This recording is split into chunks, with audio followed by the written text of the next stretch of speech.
Hi everybody, welcome to 5 Minute Ministries. There is a legend concerning Alexander the Great. I looked it up, and most people who know about this legend say it's just a legend. It probably did not actually happen. But it makes a good point. And there are two different versions of this story, and I'm going to tell you the one that I know the best. And while the versions are different, the results are exactly the same.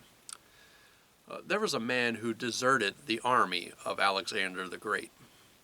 This man was caught and brought before Alexander.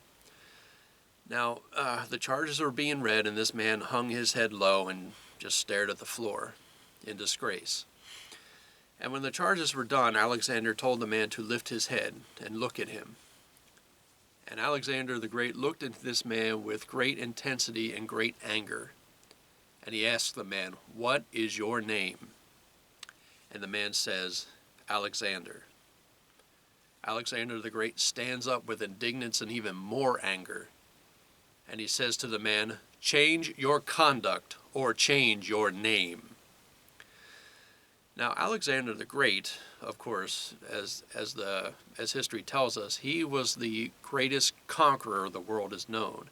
He conquered the entire world as he knew it. And he got to the point where he cried because there were no more worlds to conquer. He was very powerful, and he owned the world as far as he knew. And he found it very insulting and that this man, who is a deserter, a coward, and probably had all these other names called at him, Alexander the Great was so appalled that this man had his name that he told the man to change his conduct or his name.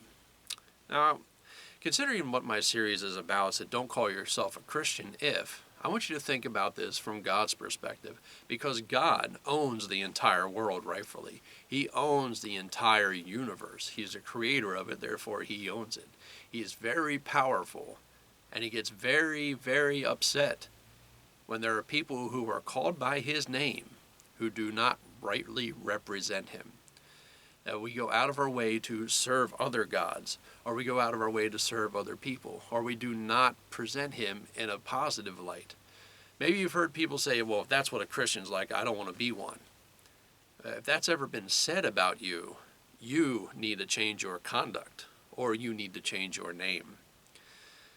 I said in my last message, as a follower of Christ, we are to present ourselves in a certain way. We are not to be supporters of sin.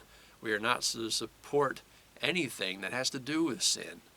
We are not to conduct ourselves in a way where we act like we're better than everybody else. Now, I'm not going to go through all that again. You can listen to the previous message for that.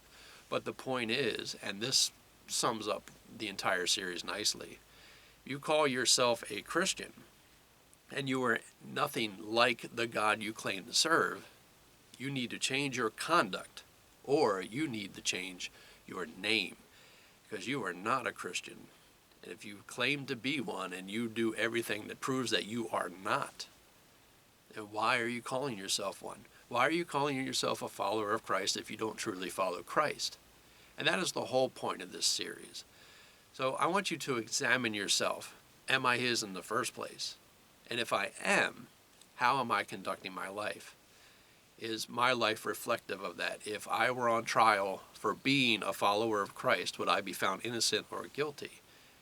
If you are guilty of being a follower of Christ, then you're doing things properly. If you are found innocent of being a follower of Christ, you need to change your conduct or change your name. This has been 5 Minute Ministries, and I'll see you next time.